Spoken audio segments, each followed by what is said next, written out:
Bapak Ibu yang dimuliakan Allah Subhanahu wa ta'ala, ala fil jasadi mudghah, ketahuilah di dalam jasadmu itu ada segumpal. Idza saluhat, kalau dia baik, saluhal jasadu kulluh, yang lain ikut menjadi baik. Wa idza fasadat, kalau dia rusak, fasadal jasadu kulluh, yang lain ikut menjadi rusak. Di mana dia? Ala wahyal qalb, dia adalah hati. Maka yang pertama kali menghitam itu apa kata Allah? Kalla bal rana, ada satu titik hitam, ala qulubihim, ada satu titik hitam di dalam hati mereka. Ketika satu titik dibiarkan berubah menjadi dua titik dibiarkan berubah menjadi 3 titik, 5 titik, 10, 100, 1000, maka dia pun menjadi hitam semuanya. Ketika hati sudah hitam, maka itulah azab di atas azab. Khatamallahu ala qulubihim. Setelah hati menghitam, terkunci, menular ke telinga. Wa ala sam'ihim. Setelah telinga, wa ala absarihim ghishawah. Padahal 3 itulah nanti yang akan ditanya di hadapan Allah. Inna sam'a wal basar wal fuad. Coba lihat, ketika akan ditanya, yang ditanya 3, tapi diawali dari telinga. Inna sam'a wal basar wal fuad, telinga, mata, hati. Tapi ketika terkunci, yang duluan dikunci hati. Khatamallahu ala qulubihim wa ala sam'ihim wa ala absarihim. Kalau hati sudah terkunci, telinga tersumbat, mata tertutup, summum bukmun umyum, summum bukmun umyum, peka, tuli, bisu, apapun tak lagi masuk ke telinga. Malam ini kita menyadarkan diri kita, terlebih lagi yang berceramah, jangan kau hanya sampai menyampaikan ayat saja. Hai Abdul Samad, apakah kau yang bicara itu hatimu sudah hidup? Senantiasa merasakan diri, aku orang paling hina, aku orang paling kotor, ditempelkan kening ke lantai di tempat yang diinjak tapak kaki, mengatakan bahwa aku bukan siapa-siapa. Malam ini Kepala Kanwil BPN Provinsi, Kabupaten, saya tak bisa membedakan mana yang kabupaten, mana yang kota, mana pegawai tinggi, mana pegawai rendah, semuanya rata sama. Andai dibuat acaranya di kantor, mungkin saya segan, sungkan lihat dari seragamnya, bajunya, tapi malam ini semuanya sama. Andai tak disebut tadi Pak Kepala Kantor, Pak Kanwil, saya pun tak tahu mana Pak Kanwil, mana tidak. Fotonya ganteng pula aslinya lagi daripada foto. Artinya apa?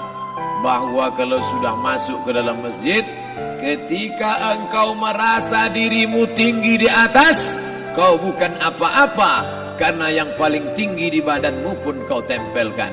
Tapi saat kau jatuh, rendah, down, stres, kau jangan merasa rendah, karena kau tegak berdiri di hadapan Allah. Kau angkat 2 tangan, Allahu Akbar. Di dalam diri ini disebut dia dengan qalb. Kenapa disebut qalb? Orang Arab menyebut qalb qallaba, karena sifatnya berbolak-balik.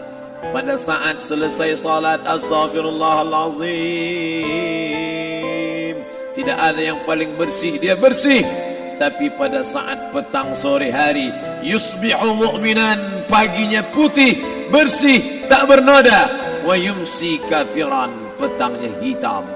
Makanya dari pagi dibersihkan. Salat subuh bersih, salat zuhur bersih, condong matahari salat asar bersih, tenggelam matahari salat maghrib bersih, sempurna gelap malam salat isya bersih, tengah malam bangun tahajud munajat, di tengah malam orang tertidur. Wa tusalli bil laili wan nasu niyam, engkau tegak di waktu malam, di saat orang semua sedang tenggelam dalam lelap tidur panjang, tapi engkau menangis meratap mengenang dosa begitu banyak.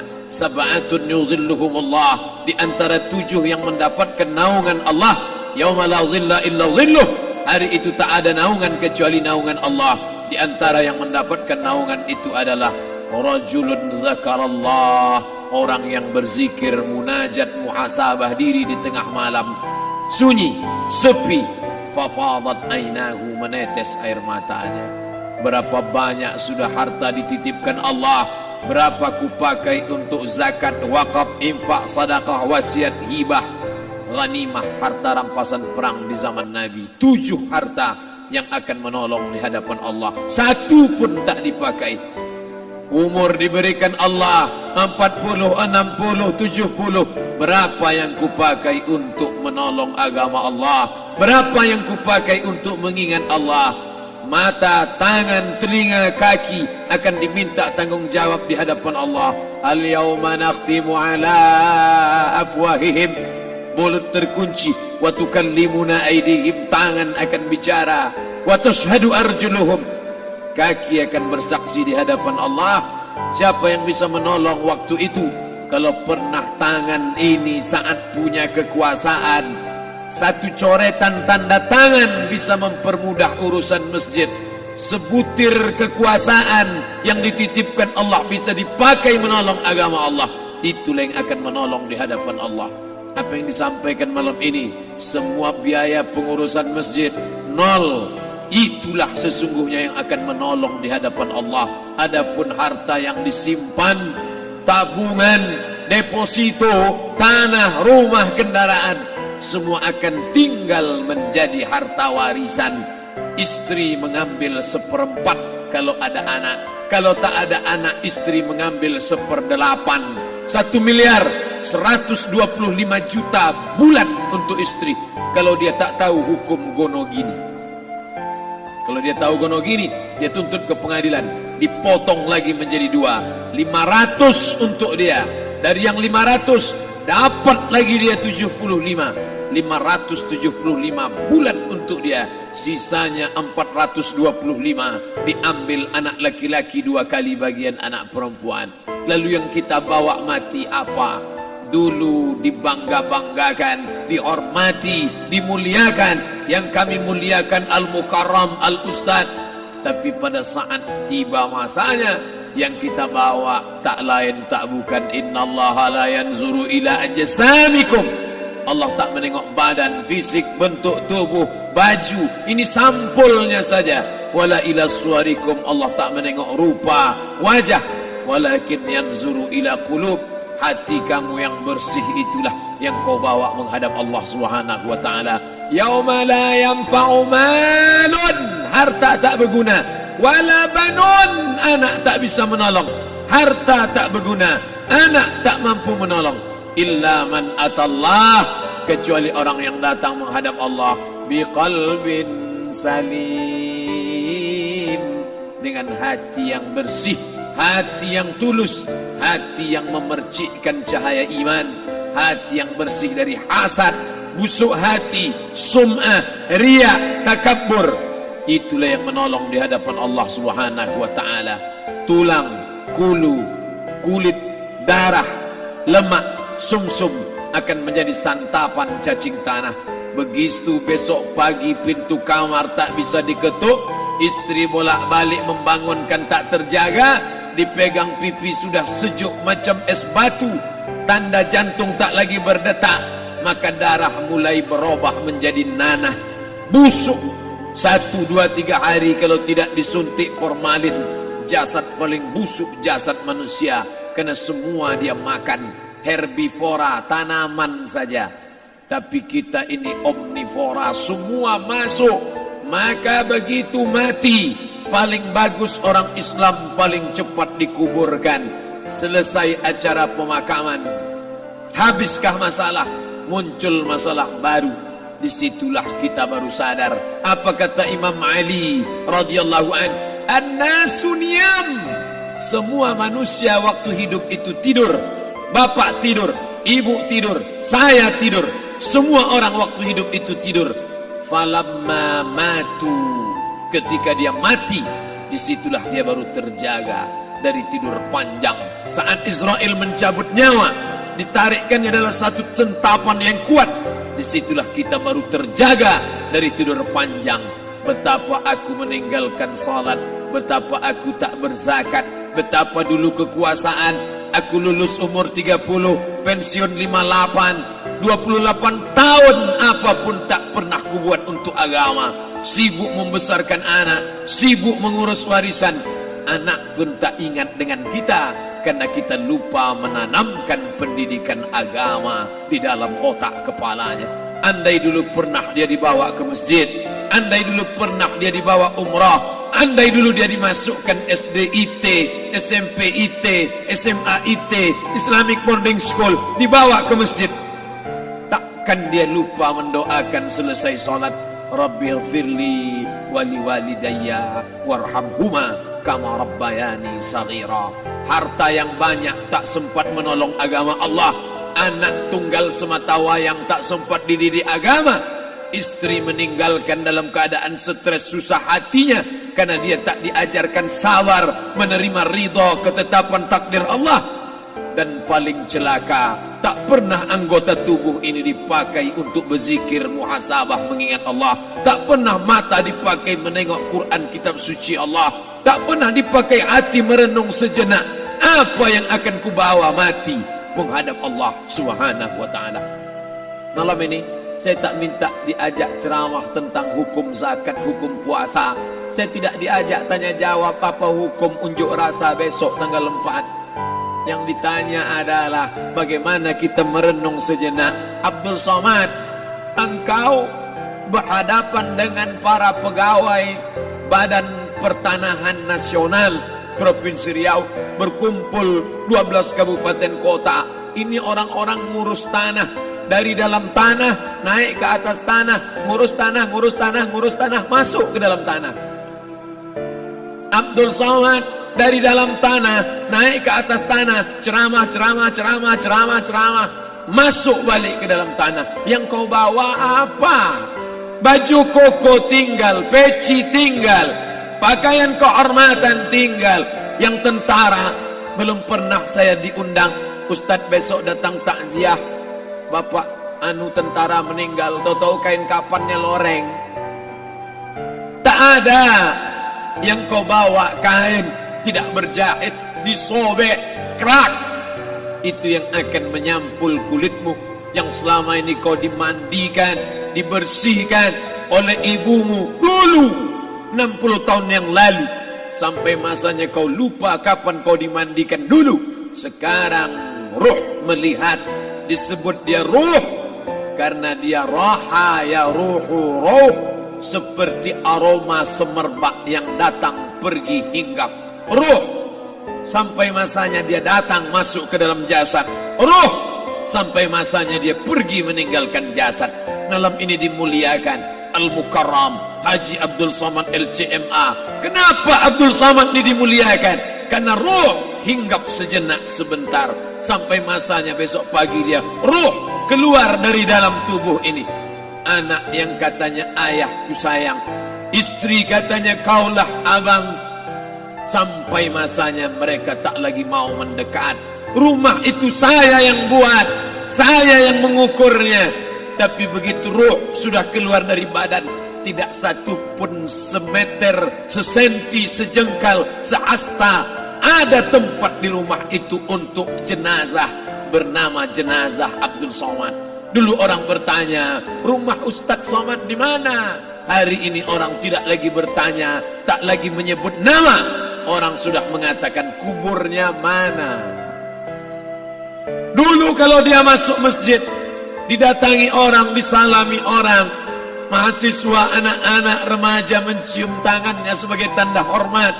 Tapi begitu diletakkan keranda, kita akan sholat jenazah nanti selepas sholat zuhur. Apa kata orang? Letakkan di tepi sana, letakkan di tepi sana. Tak satu pun mau mendekat, letakkan dia di sana. Bahkan sebagian mengatakan jangan dalam masjid, letakkan dia di luar. Dia tidak disebut engkau yang mulia, tidak digunakan kata ganti orang langsung. Letakkan dia di sana. Bahkan sebagian tak lagi, padahal tempat paling mulia sebelah kanan, orang tak lagi mau di kanan, mulai dia menjauh ke kiri. Kenapa kau ke sana? Takut aku mimpi hantu nanti malam. Mana kawan, sahabat andai tolan, anak menantu, teman sekantor, semuanya pergi meninggalkan. Yang tetap dibawa, kalau pernah kaki melangkah salat berjamaah di masjid, kalau pernah tangan mengusap kepala anak yatim, kalau pernah tangan mengucap subhanallah.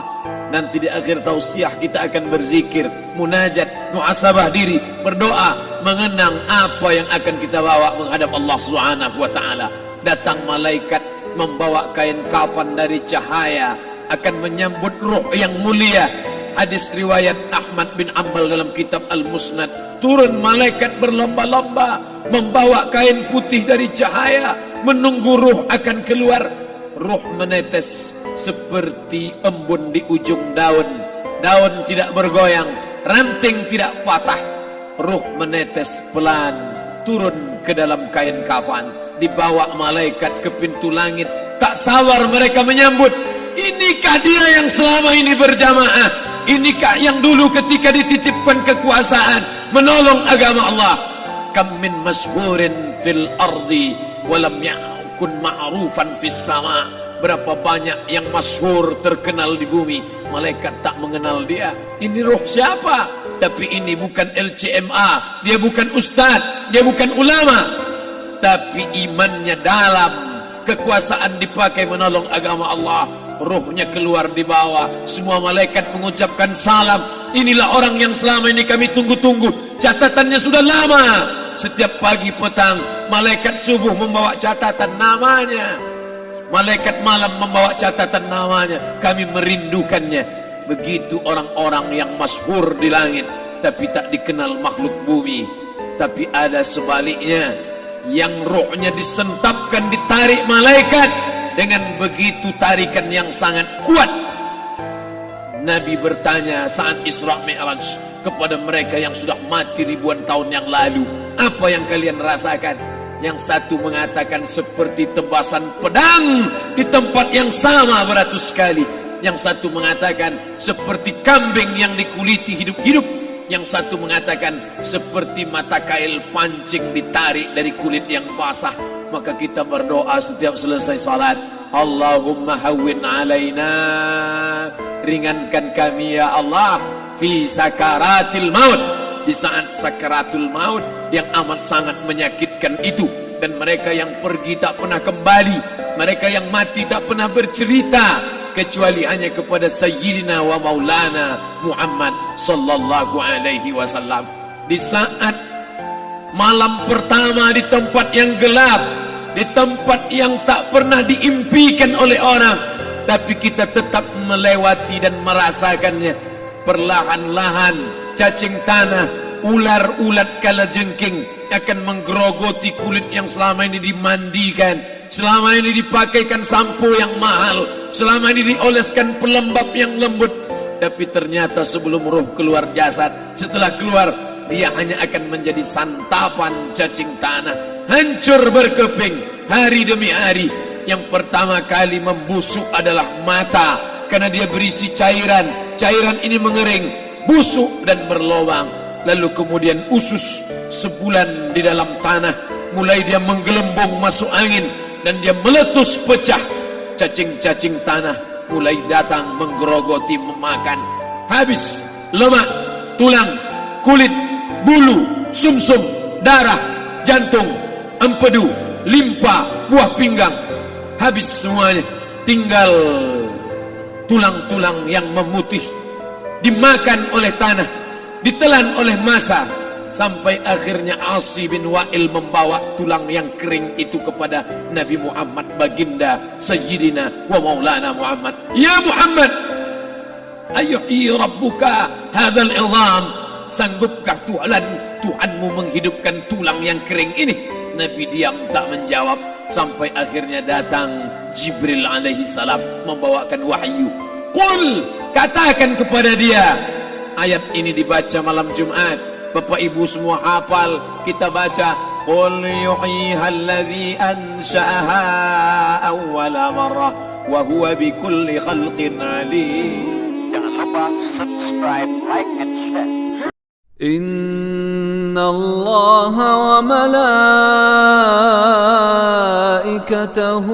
يصلون على النبي يا أيها الذين آمنوا صلوا عليه وسلموا تسليما.